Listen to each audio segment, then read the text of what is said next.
einzige Freizeitpark an der Westküste. Wir sind drin, wir haben unsere Banshee, zeigen wir gleich. Wir haben immer noch die Hände voll, denn wir haben unsere Koffer ja dabei. Was ist das für ein Quatsch? Ich glaube, wir haben hier die größte Spinne, die wir jetzt gesehen haben. So ein Rachefeldzug ist angezogen. Ich werde wahnsinnig. Überall ist Kunst. Cheers! High Fashion Luxus Brands.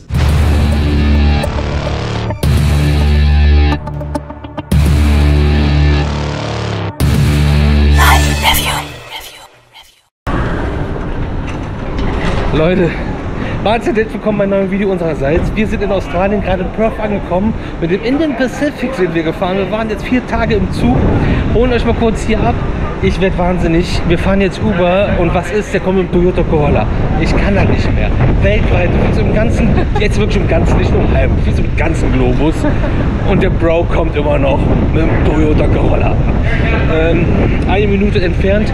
Wir fahren nämlich jetzt erstmal zu unserem Hotel. Dann holen wir euch ab, was hier los ist, was wir jetzt noch machen. Was überhaupt passiert ist, wisst ihr schon, weil ihr habt den Vlog gesehen zum Indian Pacific. Einer der wenigen wirklichen transkontinentalen Zugverbindungen der Welt, wo wir jetzt 4 Tage rumgelungert haben und hier geendet sind. Und die anderen steigen gerade hier ein und fahren jetzt wieder zurück. So, wir sind 6 Minuten gefahren. Überall ist Kunst. Wir sind durch Seitenstraßen gefahren. Aber das war auch richtig, weil das ist eine Einbahnstraße. Ja. Wir sind über irgendeinen Hinterhof gefahren. Ich dachte, ihr kennt einen Shortcut, aber das ist die Route. Jetzt sind wir in unserem Hotel angekommen. Nightcap Hotels. Aber da kommt man jetzt einfach nicht so zur Rezeption, sondern man muss Uschi sein. Cheers! Der hat einen Bierladen. Auf der Straße.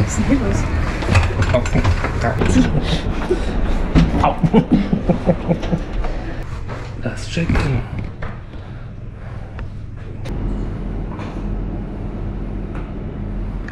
Guck mal, in welchem Jahr hier die Regeln eingeführt wurden.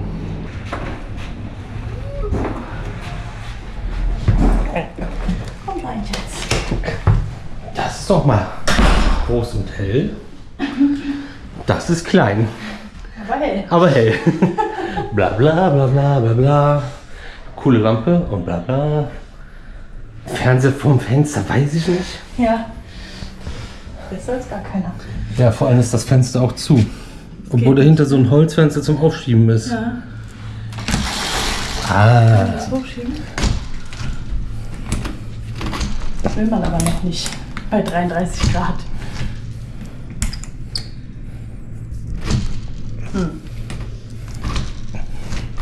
Übersehe ich wieder was? Ist irgendwo wieder ein Holzklotz dazwischen? Ich sag gerade noch bla bla an der Wand. Es ist kein bla bla. Das Hotel, wo wir jetzt sind, war mal ein Pub und es ist immer noch ein Pub, hatte mal einen anderen Namen. Und hier waren die ganzen Kohlearbeiter und überhaupt Working Class am Start und haben dann hier ihre Feierabende verbracht in einer entsprechenden Atmosphäre. Und jetzt sind hier High Fashion Luxus Brands am Start. Yes! Und wie immer, auf der Working Class ruht der Luxus sich aus, ey. Vorsicht. Nicht mehr.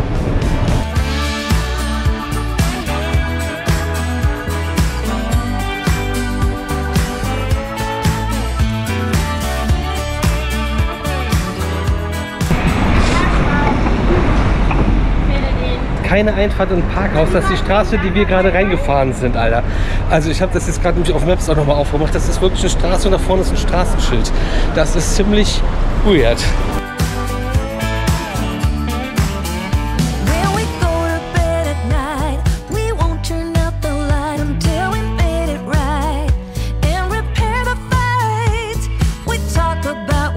So Leute, enjoy the people watching und wir haben uns jetzt hier draußen einen Platz erkämpft in dem belgisch Pub, der ist ja richtig?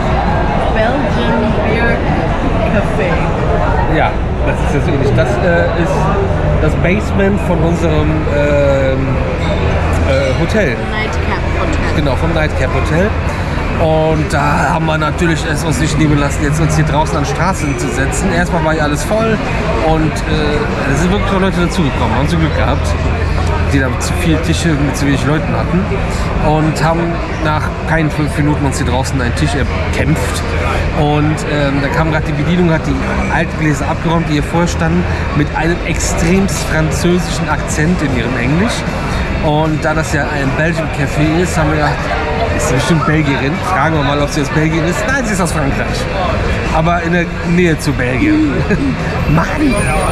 War ja auch im Zug, waren wir jetzt doch internationaler, als wir das erst gedacht haben, weil wir erst so Briten kennengelernt haben. Aber das haben wir schon in den vergangenen Videos auch erzählt. Super witzig. Wir haben ja jetzt gerade schon, als wir so ein bisschen durch die Stadt gelaufen sind, uns umgeguckt haben, einige Leute aus dem Zug gesehen. Es gab noch mal ein Pärchen vorbei, mit dem wir ein bisschen mehr gequatscht haben, auch im Zug. Die aus Nottingham, mit denen wir uns auf jeden Fall auf der Goose Fair mal treffen müssen. Und die sind auch hier unterwegs. Im Eck ist noch eine kleine Brauerei, da steppen die gerade hin. Und waren auf jeden Fall auch begeistert davon, dass wir direkt hier oben drüber pennen. Ist ziemlich witzig, ja, aber logisch auch, es sind gerade 200 Touristen hier in Perth eingefahren. Dass die sich jetzt natürlich in der Innenstadt verteilen und man die überall sieht, ist ja mehr oder weniger logisch. Aber finde ich trotzdem kurz erwähnenswert. Judith, warum hast du denn auf einmal kleine Gläser geholt? Gut, dass du fragst, Dennis. Wir haben in dem Nightcap Hotel einen Gutschein bekommen für ein Gratisgetränk pro Person. Da gibt es Bier, Wein und was ist da hinter mir? Lamborghini. Lamborghini. Bier, Wein oder Softdrinks kann man sich aussuchen. Und ich habe dann gefragt, welche Biere es gibt. Und dann hat er gesagt, alle vom Tap, also alle vom Hahn. Und dann hat er diese kleinen Gläser rausgeholt. Naja. Gut. Wir gucken natürlich gerne Leute, das haben wir schon oft erzählt, dass eines unserer Hobbys ist. Und ich habe gerade ein Pärchen verpasst, ich zeige es dir. Euch weiß ich, ob ich das zeigen kann. Nein! Aber warum? Peoples, wir melden uns noch zwischendurch wieder. Wir haben gerade eine gute Stunde sehr intensiv uns mit 2 Australiern unterhalten, weil wir haben ja erzählt, es ist ein bisschen sehr viel Traffic hier in der Bar und die haben die ganze Zeit draußen Plätze gesucht und wir so, ey, wir haben genug Platz an unserem Tisch, setzt euch gerne. Und dann sind wir ins Gespräch gekommen und das wurde immer mehr intensiviert. Und der eine wohnt hier in Perth und das ist der kleine Bruder von dem Dude, der in Canberra wohnt. Beide Städte, die wir in diesen Vlogs auch gezeigt haben. Beide arbeiten als Elektriker und die sind aber bei einem Comedian heute Abend. Die waren jetzt gerade schon bei einem Meet and Greet mit dem, haben Autogramme auf der Kappe bekommen und so und haben den halt kurz getroffen für Bilder. Und mussten jetzt auch wieder los, weil es jetzt weitergeht mit dem Abend. Super coole Dudes, spannend mal ein bisschen mehr über Australien, auch wieder über Australien zu erfahren und andersrum genauso super Interesse dran gehabt, also sehr, sehr cooler Austausch. Passt eigentlich ganz gut, dass sie jetzt los müssen. Geil. Denn wir müssen jetzt einchecken für unseren Flug morgen. Wir machen nämlich den aktuell zweitlängsten Flug der Welt morgen. Aber vorher besuchen wir auch noch einen Freizeitpark. Da nehmen wir euch in diesem Video auch noch mit, weil wir das jetzt irgendwie Quatsch fanden, das, was jetzt so ist, noch als Ende von dem Zug zu packen. Aber auch separat ist das irgendwie auch zu mau und deswegen packen wir das vor den Freizeitparkbesuch. Vielleicht, eventuell. Oder es gibt statt 3 Tour-Vlogs in der Woche einfach 4. Schauen wir mal. Entscheide ich dann, wenn ich am Schneiden bin. Aber war auf jeden Fall jetzt ziemlich interessant mit den beiden. Auch was hier so im stillen Kämmerlein in Australien passiert, mal zu hören. Und noch mal ein bisschen mehr Input mitzunehmen, Leute kennenzulernen. Immer gut. Dafür ist man auf Reisen.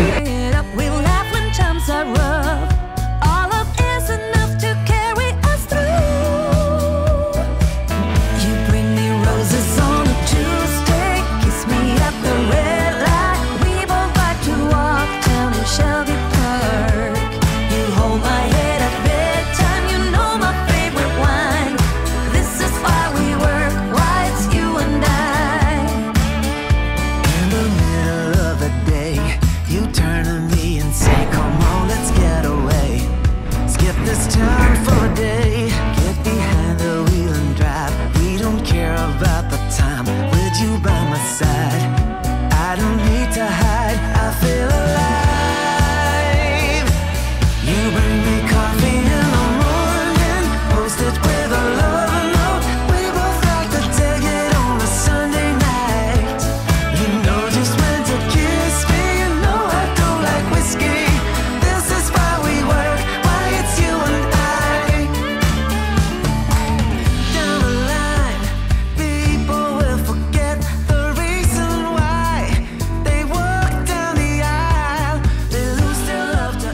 schönen guten Morgen, Leute. Wir sind immer noch in Perth und wir sind jetzt mit dem Uber gefahren und sind jetzt zum Adventure World gefahren. Das ist der letzte Freizeitpark, der uns noch fehlt. Der einzige Freizeitpark an der Westküste. Und wir haben jetzt original 10 Minuten nach Öffnung und es gibt mehrere Eingänge. Und wir stehen hier auf jeden Fall jetzt gleich erstmal ziemlich lang in der Zickzack-Schlange an. Also wir stehen jetzt schon an, um überhaupt reinzukommen. Und das ist die Schlange für Prepaid Tickets and Season Passes. Ein Glück haben wir Fastpässe heute. Ich weiß nicht, ob ich sonst auf dem Absatz umgedreht hätte, gegangen wäre. Wir haben überlegt, dass wir fragen, ob es so eine Kofferaufbewahrung hier gibt. Die Leute schleppen hier so viel Zeug mit rein. Wir nehmen einfach unsere Koffer mit rein und schmeißen die irgendwo in der Ecke. Ich glaube, das funktioniert genauso gut. Wir sind drin, wir haben unsere Benchi, zeigen wir gleich. Wir haben immer noch die Hände voll, denn wir haben unsere Koffer ja dabei. Und die passen hier nicht in den Locker und die haben halt quasi, sagen die, ja, wenn ihr jetzt, also wir können sowas da nicht storchen. Nimm die Wertsachen raus, nimm den kleinen Locker und dann schmeiß die Koffer da, wo du heute deinen Hub für den Tag hast. Haben wir nicht. Aber wir gehen jetzt mal so Richtung Achterbahn, suchen uns ein Plätzchen, wo wir die abstellen können und haben alles andere an Zeug dabei. Und dann passt das schon. Wenn jemand jetzt dreckige Schlüpper von mir haben will, das ist die Gelegenheit. Das Ganze ist auch überwiegend Wasserpark mit ein paar Achterbahnen, also um genau zu sein 2. Und ich glaube, wir starten sogar dann mit dem großen Moped. Ne? So, jetzt müssen wir uns überlegen, wo wir uns hinpacken. Natürlich sind alle Schattenplätze schon geblockt. Ob wir jetzt hier mittendrin, da hinten an der Mauer, keine Ahnung wo, müssen wir jetzt mal beratschlagen.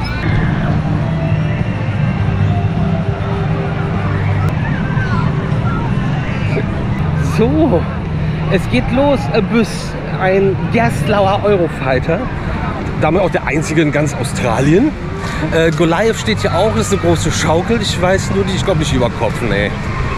Aber sie sieht sehr cool gestaltet aus, sehr, sehr gut gestaltet. Cool, ey. Ja, und das alles umrandet mit Becken, Rutschen, weiß ich nicht was allem. Haben die jetzt echt links, wo der Baum vorsteht, thematisiert und rechts ist die Wellblechbude zum Coaster hin. Das ist ja nicht so toll.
Abyss, Gerstlauer Eurofighter.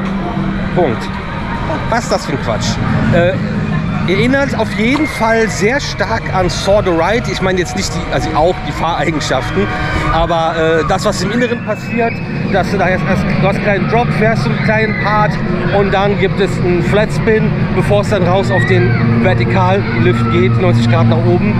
Layout ist an sich echt cool, aber es ist ja wirklich ein Gerumpel und Gerappel. Ganz unschön. Uschi muss ja auch immer die Brille ausziehen. Das geht hier in diesem Land auch nicht mit Brillenband. Und packt die dann in den Hut immer, faltet den Hut zusammen und legt es dann in diese Fächer, wo man Kleinkram reinlegt. Ja, da war sie jetzt gerade nicht mehr drin. Irgendjemand scheint rumgewühlt zu haben. War nicht der richtige Hut, hat aber mal so gemacht. Und die Brille lag bei den Reihen 1 und 2, die eingeteilt werden, irgendwo am Boden rum random. Geil!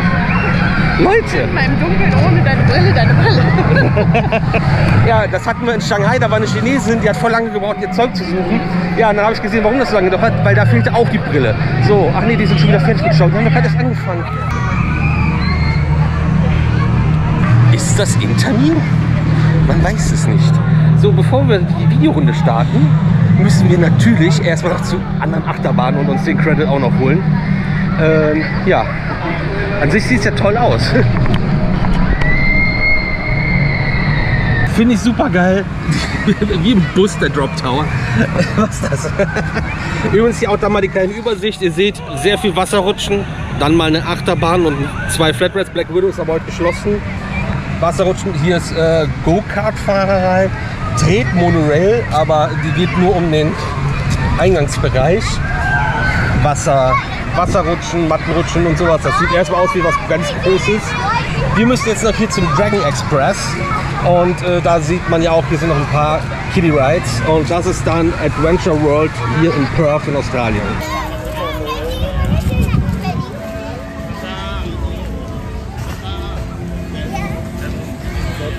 So Leute, wir schwitzen uns wirklich einen ab hier. Wir sind jetzt auf der anderen Seite des Parks, einmal quer durch den Wasserpark quasi durch. Und hier gibt es noch Dragon Express, heißt der Dragon Express? Ja. Der steht genau vor dem, ah ne, das ist der Name. Ich glaube Zamperla, SCD80, 100.000 Mal gefahren. 2 bin ich weltweit noch nicht gefahren, die stehen in Dollywood bzw. Sodor City, gehören also beide auch zur gleichen Gruppe. Ich weiß nicht, hat man vielleicht die gleiche Bügeleinstellung hier übernommen und die Regel, beide Beine auf einer Seite bei so einem T-Bügel. No chance, also nicht mal knapp, das Ding zu fahren. Dann bleibt hier auf der Seite für immer ein roter Punkt. Ätzend. Wie ätzend. Dann wird der grau. Ja, super. Nun ja, was hier sonst noch an Fahrattraktionen steht, zeigen wir euch jetzt. Adventure World, der einzige Freizeitpark an der Westküste von Australien. 1982 eröffnete er in Bibra Lake, einem Vorort von Perth. Früher befand sich hier ein Kalksteinbruch, in dem für die Landschaft des heutigen Parks 380.000 Tonnen Sand in Form gebracht wurden. Adventure World ist einer der wenigen Parks in Australien, der nur saisonal im Sommer geöffnet ist. Dazu muss man aber auch sagen, dass das Angebot zum größten Teil aus einem Wasserpark besteht. Wobei da auf jeden Fall das Highlight Kraken sein durfte. Für 7 Millionen australische Dollar kaufte man die steilste, höchste und längste Trichterrutsche ihrer Art. Neben zahlreichen weiteren Rutschen und Wasserspielplätzen bietet Adventure World auch trockene Spielplätze, aber auch Fahrattraktionen. Achterbahnen wie Abyss, ein Gerstlauer Eurofighter oder Dragon Express von Zamperla haben wir uns hier im Video ja gewidmet. Aber dazu kommt noch für die kleinsten Gäste zum Beispiel The Little Leaper, ein süßer Mini-Drop-Tower von Zamperla. Ebenfalls aus Italien kam Yaris Dragon Chase, eine interaktive Attraktion, die man Magic Bike nennt. Richtig cool ist der kleine Klassiker Yaris Barrel Spin, das bekannte Teetassenkarussell einfach mal in klein. Auch in fast jedem Park vertreten ist der sogenannte Rocking Tug von Zamperla. In Adventure World heißt die Attraktion The Barnacle. Und damit noch nicht genug von Zamperla. Dragonflyer ist ein wirklich schönes und süßes Flugkarussell. Wer so richtig in die Pedale treten möchte und mal mit einem ganz anderen Blick auf den Park belohnt werden will, findet seine Unterhaltung mit der Tretmonorail Railrider. Das Racing-Abenteuer in Perth findet man bei Grand Prix Raceway, die Go-Kart-Bahn von Adventure World. Gegenüber davon gibt es richtig schön anzusehen mit Buccaneer Battle die klassischen Bumperboats. Oldschool ist auf jeden Fall auch der Drop Tower Inferno. Hier ist der Lieferant Huss Park Attractions, wobei es sich hier um eine ehemals mobile Anlage handelt. Der Shot and Drop steht übrigens an der Stelle des ehemaligen Turbo Mountain, einem Schwarzkopf Jetstar. 2017 zog für 7,5 Millionen australische Dollar Goliath in den Park. Ein wirklich sehr gut gestalteter Giro-Swing von Intamin Amusement Rides aus Liechtenstein. Und by the way, gefühlt auch der beliebteste Ride im Park. The Black Widow fuhr leider nicht an unserem Besuchstag und kann so nur stehend gezeigt werden. Ansonsten kennt ihr das Ganze aber eh schon, denn hierbei handelt es sich um ein Power Surge, natürlich von Zamperla.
Wir sind ja hier gerade im Kinderbereich Dragon Kingdom und hier laufen A Cappella-Versionen von Disney-Liedern. Jetzt gerade ist es, was das nächste Ufer bringt, von Pocahontas. Hier oben auf dem Berg, muss man bei der Hitze erschwerlich erklimmen, gibt es auch noch Inferno. Und Inferno ist ein Drop Tower von der Firma Huss. Und hinter dem Zaun hier liegt auch noch, so wie es aussieht, eine Topspin-Gondel. Aber die ist einfach lieblos in die Ecke geschmissen worden. Hier Inferno ist aber auch eine Reiseanlage. Steht eigentlich ganz nice da, sehr schlechter Pflegezustand und hat aber auch Musik, wie man es von der Reise quasi kennt. Dann gibt es einen Countdown, die werden nach oben geschossen und das ist das langweilige Huss Drop Tower Fahrprogramm, was man sonst so kennt. Aber ziemlich cool und schlau, das Ding hier oben auf dem Berg zu platzieren, damit du halt über den ganzen Park drüber gucken kannst und ziemlich weit oben bist. Links von mir ohne Ende Wasserrutschen. Unter anderem auch die größte hier wohl Kraken, die am beliebtesten ist und die meisten Restriktionen hat, was man da irgendwie gewichtstechnisch, Anzahl der Personen und so weiter und so fort mitbringen muss. Ich glaube, wir haben hier die größte Spinne, die wir jetzt gesehen haben. Die Leute hier sind auch alle impressed davon. Die hat den Netz über den ganzen Weg gespannt und ist gar nicht mal so klein. Also alle Leute, die gerade hier hochkommen, sind auch ein bisschen so, ah krass, was geht jetzt?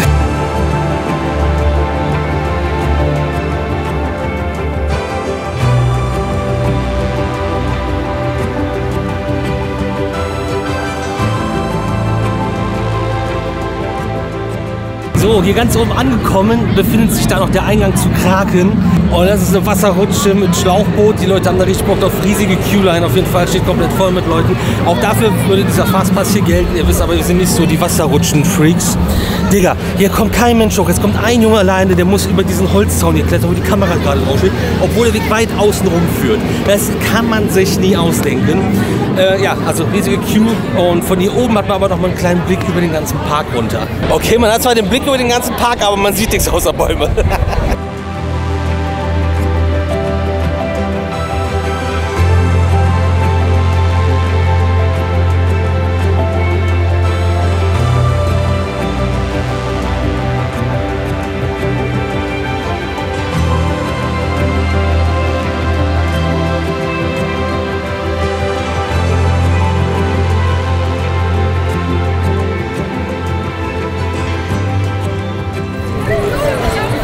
Ultra lustig, also ich finde es total lustig. Es ist ja auf einmal so eine Zeltstadt hier entstanden, als ob irgendwelche Beduinen hier vorbeigeritten wären und jetzt hier alles aufgebaut hätten.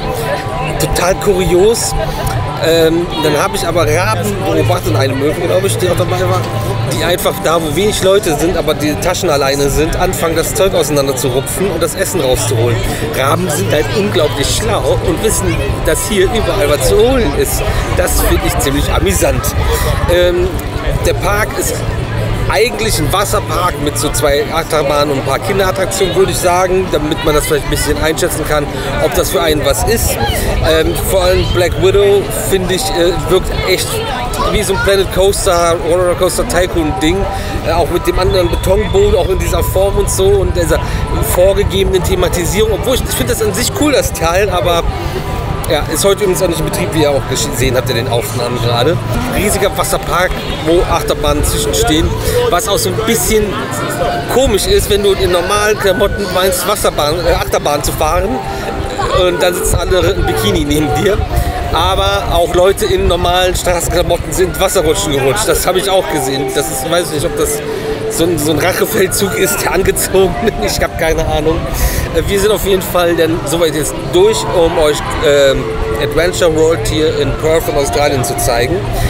Ist der einzige Park hier an der Küste, lohnt sich also dafür schon hier hinzukommen, damit man das auch gemacht hat. Und vor allem, wenn man hier irgendwie startet oder endet, kann man das meiner Meinung nach, denke ich, sehr gut kombinieren und auch hier einen Besuch machen. Und auch hier drumherum, das sieht ja alles wunderbar aus. Perth ist ja auch ganz anders irgendwie als alles, was wir vorher gesehen haben. Von dem, was wir bis jetzt von der Stadt gesehen haben. Genau. Und wir überlegen jetzt, wie wir weitermachen. Wahrscheinlich gehen wir jetzt frühstücken. Mittags. Kennt man ja. Denn wir fliegen gleich nach Hause. Gleich dauert noch ein bisschen, aber ja, von hier, deswegen haben wir ja die Koffer dabei, geht zum Flughafen und dann geht es wieder in die Heimat.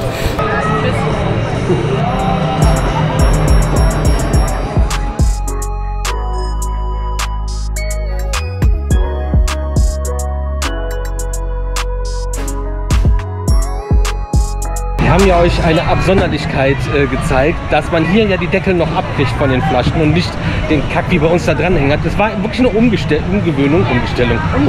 und Umgewöhnung ist eine Umgestellung. Aber jetzt festhalten, ich weiß nicht, was wir anders machen als Australien, aber hier gehört der ab, nicht dran. Ich weiß eh nicht, wer den bei uns irgendwie getrennt hat. Also wer schraubt den Deckel ab, schmeißt ihn weg und hat dann auf der Flasche den Rest seines Lebens. Was ist das? Jetzt müssen wir versuchen, durch diese Zeltstadt zu kommen mit unseren Koffern, weil das der direkte Weg auch ist zum Ausgang, ohne dass wir durch den ganzen Park nochmal laufen müssen. Aber es scheint relativ gut zu klappen. Die Leute zahlen hier, wenn sie Tageseintritt zahlen, auf jeden Fall einen Haufen Asche, um ihre Zeltstadt aufzubauen. Aber es ist hier auch schon gemütlich, du hast die Kinder beschäftigt. Von daher, und wenn du jetzt local bist, hast einen Season Pass, der ist ja schon 3-mal drin, würde ich jetzt mal behaupten, oder es gibt bestimmt irgendwelche Aktionen oder. Also, wie bitte? Du musst, glaube ich, echt nur dahin. Ach so, ja. Oder, also man denkt ja oft, dass das irgendwie so Pressefotos und so, wie jetzt hier an dieser Kassenbooth, dass das geshoppte, photoshoppte Sachen sind, gestellte Sachen sind. Digga, und wenn nicht, wer nimmt denn ein Foto seiner Wasserrutsche, wo wo die ganze Gruppe komplett angezogen drauf ist und einer sogar einen Turnbeutel anhat, als ob du mit einem Turnbeutel eine Wasserrutsche rutschen würdest. Was ist das?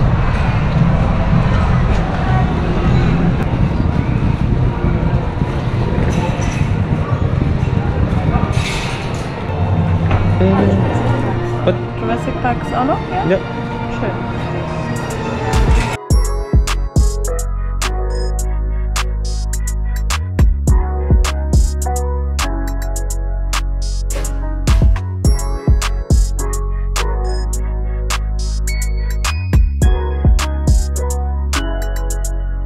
Mir fällt gerade was ein, was wir gestern nicht mehr erzählt haben. Wir saßen ja da in unserer belgischen Bierbar und hatten ja dann erzählt, dass wir mit 2 Australiern gequatscht haben. Später kamen dann noch aus dem Zug ein Paar aus Neuseeland und ein Paar aus Wales dazu. Die waren zusammen unterwegs, die kamen dann, haben sich noch zu uns gesetzt und später kamen noch ein Paar aus Hamburg dazu, die auch bei uns beim Walking with the Wildlife dabei waren.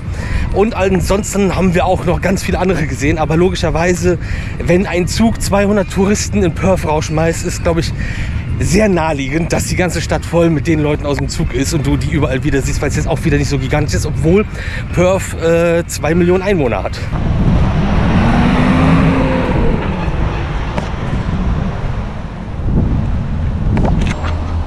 Bang Local Mills.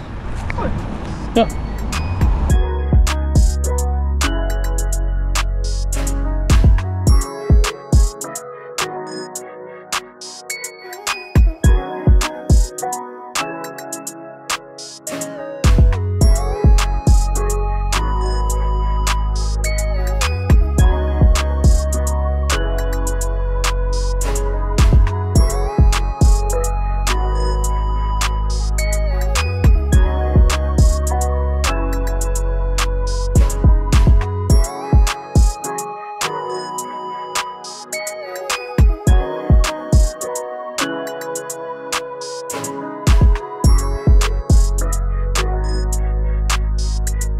Das war's, Leute. Wir sind am Flughafen in Perth und fliegen jetzt gleich mit einem der längsten Flüge der Welt nach Hause. 5000, ein bisschen mehr als 5000 Kilometer mit dem Mietwagen gerockt, über 4000 Kilometer mit dem Zug abgerissen und ein paar Meter hier noch gemacht. Das war Australian Amusement Tour 2025. Vielen Dank für euer Aufmerksamkeit und Interesse. So, das habe ich auch noch nicht gehabt. Wir haben direkt neben unserem Gate eine Outdoor-Terrasse. Hier kann man rausgehen. Ist jetzt nicht so einladend und der Blick ist jetzt nicht der beste. Aber das ist eine ziemlich coole Sache. Wir hatten gerade, nachdem wir eingecheckt haben, unsere Koffer abgegeben haben, die Sicherheitskontrolle. Und 3 Meter dahinter ist nochmal eine Sicherheitskontrolle gewesen, die viel schlechter funktioniert hat. Also es ist kein Mensch hier, wir sind gefühlt alleine im Flughafen. Aber die erste, da kannst du noch komplett den Rucksack, da kommt alles rein, alle Geräte kommen da rein und die gehen so durchs X-Ray. Und beim zweiten muss alles rausgeholt werden, was irgendwie auch nur ein bisschen eine Größe von irgendetwas hat. Und ja, das, nachdem man halt die erste Kontrolle hatte, schon wieder einkaufen könnte. Und wenn du das nicht weißt, dass du jetzt noch zum International Gates weitergehst, dann hast du ein Problem. Dann kaufst du Sachen und kannst dir die in die Haare schmieren. Es ist eigentlich ganz cool, aber auch ein bisschen ungemütlich. Aber der Wind ist ganz fein. Okay, ja. Ich bin noch nicht so sicher. Wir sind noch unschlüssig, ob wir uns hier hinsetzen wollen oder nicht. 17 Stunden 50 ist so die offizielle Zeit. Meistens ist der Vogel nach 17 Stunden aber drüben. Das war... 9009 Meilen, also 14.499 Kilometer ist die Strecke. 2018, als der Flug von Qantas eingeführt wurde, war das der längste Flug der Welt, der nonstop geht, den man machen konnte. Inzwischen ist es, glaube ich, der viertlängste der Welt, auch wenn viele immer gesagt haben, es wäre der zweitlängste und wir auch so viele Artikel gefunden haben, wenn man das alles so ein bisschen durchgeht. Und also wir haben Artikel gelesen, da sind Flüge dahinter, die nicht so lang sind, die haben aber eine längere Strecke und eine längere Flugzeit. Verstehe ich nicht, warum die dann nicht länger sind. So oder so ist es auf jeden Fall einer der längsten Flüge der Welt, die man machen kann. Von Perth in Australien nach London Heathrow in England. Und den machen wir jetzt gleich mit euch. Wir müssen danach noch weiter nach Frankfurt, aber das ist komplett unspektakulär. Qantas nimmt dafür übrigens eine Boeing 787-9 Dreamliner. Das Flugzeug ist extra angepasst auf die Bedürfnisse für so einen langen Flug. Hat super effiziente Rolls-Royce-Triebwerke, hat eine geringere Bestuhlung, nimmt also weniger Leute mit, damit man etwas mehr Platz hat. Und es gibt ein spezielles Lichtkonzept, also intelligentes LED-Licht, was sich wohl anpassen soll. Es gibt eine höhere Luftfeuchtigkeit in der Kabine und einen geringeren Kabinendruck, was dafür sorgen soll, dass man danach nicht so einen krassen Jetlag hat und allgemein nicht so trockene Schleimhäute und diese üblichen Geschichten, die man kennt. Plus wohl auch einen speziellen Essensplan und auch zwischendurch gibt es wohl den Aufruf, dass man aufstehen soll und sich bewegen soll. Das zeigen wir euch natürlich auch. Das wurde auch eingefordert, als der eine oder andere gehört hat, dass wir diesen Flug haben, dass wir dann auch die Turnübungen zeigen. Das ist auf jeden Fall schon das, was man dazu wissen muss. Der längste Flug der Welt, den man machen kann, ist, glaube ich, der von Singapur nach New York nonstop. Absurd. Ist aber auch nur geringfügig länger. Qantas plant wohl Project Sunrise für 2026, dass es einen 22-stündigen Flug geben soll, um dann Australien mit Europa zu verbinden. Was übrigens momentan, glaube ich, auch die einzige so lange Verbindung ist, um von Australien nach Europa zu kommen. So, das sind, glaube ich, erstmal die Rahmendaten und Fakten, die man wissen muss. Übrigens nicht so geil eigentlich eine 3-3-3-Bestuhlung. Wir finden Zweierplätze geiler. Also ich hätte bei einem Flugzeug, was mehr Platz bieten soll, 2-4-2 irgendwie besser gefunden als 3-3-3-3 ist immer doof, finde ich. Aber Budgetfrage, wir sitzen hinten. Und wir haben das jetzt auch gesagt, ja, bei so einer langen Strecke, da würde ich ja Business nehmen. Ja, aber das muss man auch bezahlen können. Und wollen ist gar nicht die Rede. Leute, wir sind jetzt so knapp eine Stunde vor Start. Boarding hat noch nicht angefangen, soll aber gleich anfangen. Unsere Piloten sitzen ja auch schon zusammen, haben schon ihre Tablets gecheckt, sind ready, quatschen ein bisschen, lernen sich kennen, weil sich nicht alle kennen. Der Obersteward war auch gerade da, hat kurz die Jungs begrüßt und ist jetzt auch nach vorne gegangen. Und ja, die scheinen Ahnung zu haben von dem, was sie tun. Das ist immer sehr gut. Sonst würden sie diesen Job auch nicht machen. Okay, 20. Please have your passport open at the photo page and your boarding pass ready to scan at the gate. So, die letzte frische Luft für gefühlt den ganzen Tag.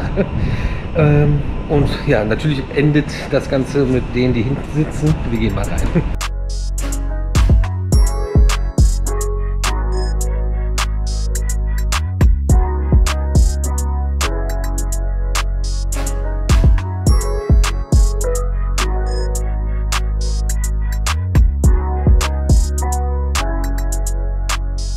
Ja Leute, was soll ich sagen? Das ist die gleiche Kacke wie überall. Es ist nicht mehr Platz hier bei uns. Also vielleicht nach vorne, aber da habe ich nie ein Problem mit. Keine Ahnung.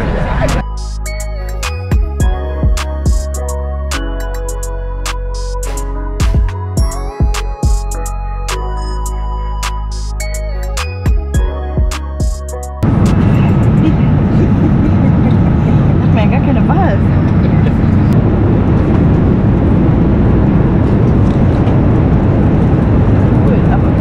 Schlafbrille und Ohrstöpsel. Die können wir vielleicht brauchen mit den 2 Babys hier im Abteil. Abteil? Ja, das sagt man jetzt so. Und Zahnbürste und Zahnpasta von Fantas. Cool. Ich weiß schon, welche 2 Dudes diese beiden Mäppchen bekommen. Wir haben uns übrigens umgesetzt, nachdem wir hier eingefärscht waren und hier sehr viele Plätze frei sind, gab es eine ganze Reihe. Und der Dude neben uns kam nicht auf die Idee, sich umzusetzen, also habe ich das gemacht in einer Rekordzeit. Es ist unfassbar. So wird auf jeden Fall dann ein fast 18-stündiger Flug, glaube ich, etwas angenehmer.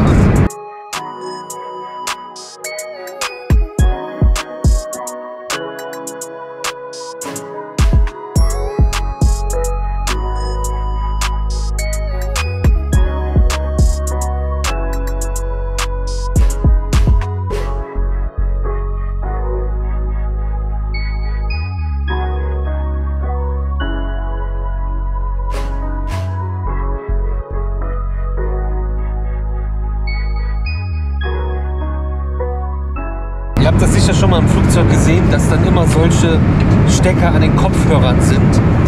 Ich meine, das war damals so gedacht, damit die nicht geklaut werden. Ich weiß nicht, wer Flugzeugkopfhörer klauen möchte, weil die wirklich einen miserablen Ton haben.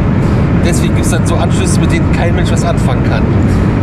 Wenn man das immer noch so im Flugzeug hat, aber inzwischen keiner mehr die Dinger klaut, aber die Kopfhörer billiger zu produzieren sind, wenn man nicht den Quatsch dran macht, dann hat man so einen Adapter. Und dann hebt sich das wieder alles auf. Aber da ist das schön rumgeflochten. Ich lasse es jetzt dran, das sind nicht meine Kopfhörer. Aber ich werde mir gleich den Adapter abfummeln für meine. Weil es immer noch kein Bluetooth in diesen Dingern gibt. Das wäre so schön.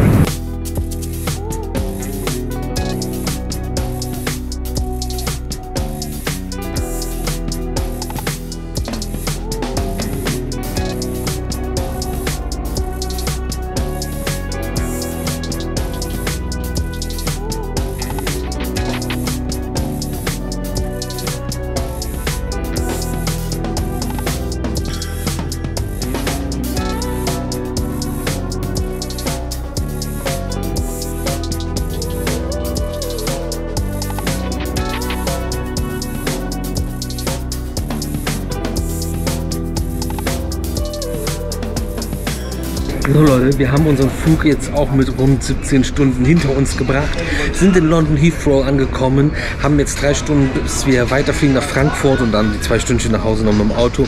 Ich würde aber sagen, damit war es das mit dieser Tour jetzt aber auch endgültig. Viel über den Flug erzählen können wir euch jetzt eigentlich auch nicht. War für mich jetzt eigentlich genauso wie jeder andere Flug. Es gibt irgendwie kein Tresen, wo du hinten stehen kannst mal oder so, keine Area jetzt so rumturnen, was man alles irgendwie so gehört hat. Es gab noch nicht mal auf dem Bildschirm den Aufruf, mal aufzustehen, was man vorher irgendwie immer so gehört hat. Es war einfach ein ganz normaler Langstreckenflug. Es ist natürlich eine sehr lange Langstrecke und eine der längsten Direktverbindungen, überhaupt einer der längsten Flüge der Welt. Aber ob du jetzt 13 Stunden da drin sitzt oder... Hast du gekleckert? Nee, das matscht total. Das ist so eine Postmix-Anlage. Ja. Guck mal. Viel Erfolg. Ob du jetzt 13 Stunden normalen Langstreckenflug hast oder jetzt die 17 Stunden, die das waren, weiß ich nicht. tut sich jetzt auch nicht viel. Wir hatten auf jeden Fall Glück, dass wir zu zweit eine Dreierreihe hatten. Das hatten da super viele Leute. Wir saßen jetzt zu dritt in der Dreier. Da ist wir auf jeden Fall relativ unsexy geworden. Das Sport Entertainment fand ich bei Qantas jetzt auch nicht so krass, wie es jetzt zum Beispiel bei Emirates gab es eine viel größere Auswahl von allem und drum und dran. Aber das ist jetzt auch meckern auf hohem Niveau und überhaupt, also von daher alles fein. Wir haben die Zeit wirklich ganz gut rumgekriegt, würde ich sagen. Jetzt zieht sich das vielleicht noch so ein bisschen, aber das ist jetzt alles nur ein Katzensprung. Und ich glaube, dann sind wir auch allgemein durch damit bei so Tour-Vlogs, dass wir die Fluganreise, Abreise irgendwie mit reinpacken. Es ist immer das Gleiche, es wiederholt sich immer alles und wir haben, glaube ich, alles schon irgendwie zigmal erklärt. Vielleicht machen wir einmal ein zusammenfassendes Video, aber that's it. Das reicht, glaube ich, vollkommen aus, damit ihr abgeholt seid, wie das Ganze läuft, funktioniert und auch nicht gelangweilt seid, weil es immer das Gleiche ist. Und wenn ihr mehr und wirklich tiefer und nerdy über den Flug, den wir gemacht haben, wissen wollt, checkt gerne mal Aeronews Germany. Der hat nämlich wirklich fundiertes Fachwissen zu dem Ganzen und hat diesen Flug auch gemacht. Ich glaube aber London Perth so rum und nicht so rum wie wir, aber es ist ja am Ende das Gleiche in Grün. Genau. Und wir entspannen wir so ein bisschen und dann geht es weiter mit Action Jackson. Für uns aber das Video ist jetzt durch und die Tourreise auch, aber Einzelreviews kommen noch, On-Ride, Off-Ride-Videos kommen noch, werdet ihr also alles noch in Gänze sehen und wir haben noch eine richtig geile Sache, die auch dazu kommt, zu der Tour, was ich mir überlegt habe, schon beim Balkan vorhatte und jetzt kommt es auf jeden Fall, aber dazu später mehr.